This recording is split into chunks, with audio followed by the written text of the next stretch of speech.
Top story this morning, a scathing report from the Office of the Child Advocate following the death investigation of a 14-year-old Fall River teenager and the alleged neglect of his brother. You may remember back in October, Fall River EMS found David Almond emaciated, bruised, and unresponsive. His triplet brother Michael was also suffering from abuse.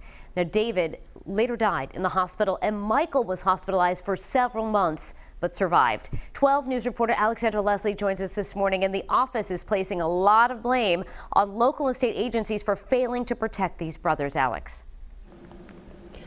Right, the Office of the Child Advocate is calling this a multi-system failure, which was exacerbated by the pandemic since in-person visits and services were not allowed to happen. But according to OCA findings, the family should have been flagged as high risk for future abuse or neglect, which would have required in-home visits even with the pandemic.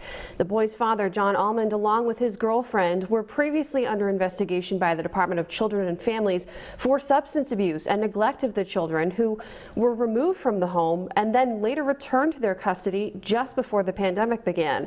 The boys were enrolled in remote learning in Fall River Public Schools.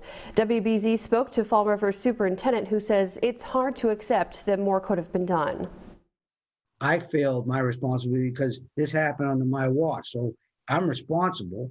This kid's dead. I got to live with that.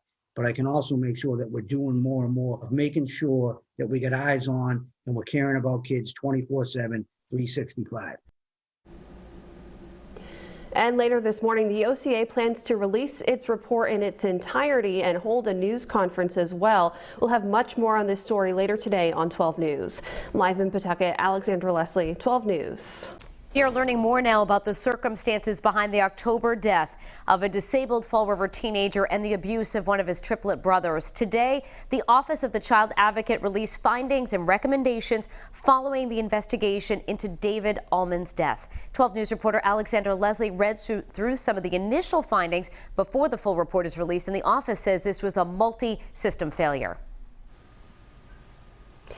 Right. The Office of the Child Advocate says that this failure was complicated by the pandemic, and safeguards in place to prevent things like this, especially at the Department of Children and Families, were inadequate. The office also places blame on the Fall River School Department. For some background, David, who was living with autism and other developmental disabilities, was found emaciated, bruised, and living in filthy conditions along with his triplet brother. Their father, John Almond, and his girlfriend, Jacqueline Coleman, got custody of the boys just as the pandemic started, where they were enrolled in Fall River Public Schools remote learning. WBZ spoke with the district's superintendent.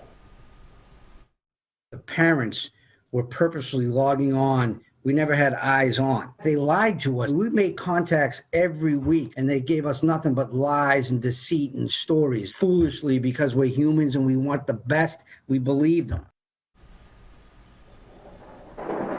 Now, in its list of recommendations, the office says that the Department of Education and DCYF should be collaborating to ensure that DCYF has access to regular attendance updates for those in legal custody of DCYF.